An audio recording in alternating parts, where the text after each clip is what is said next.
ఎక్కడైనా వెళ్ళిపోతూ అమ్మ ఎలా పడిపోయావు అని ఎవరినైనా మనల్ని అడిగినప్పుడు మనం పెద్ద రాయి తగిలి పడిపోయామని మనం అనే మాట ఏమిటంటే ఒక చిన్న రాయి తగిలి పడిపోయామండి అంటాం.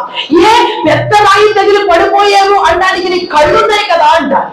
అలాగనే జీవితంలో తప్పులు పొరపాటులు చిన్న చిన్నగానే వస్తాయి, కానీ పడిపోవడం అనేది ఖచ్చితంగా జరుగుతుంది. కాబట్టి పరిశుద్ధాత్ముడు మనలో ఉండే తప్పులు ఒప్పులు జాబితాల నుండి మనల్ని సరిచేసి మనం పడిపోలేని ఒక స్థితిని తయారు చేస్తాడు.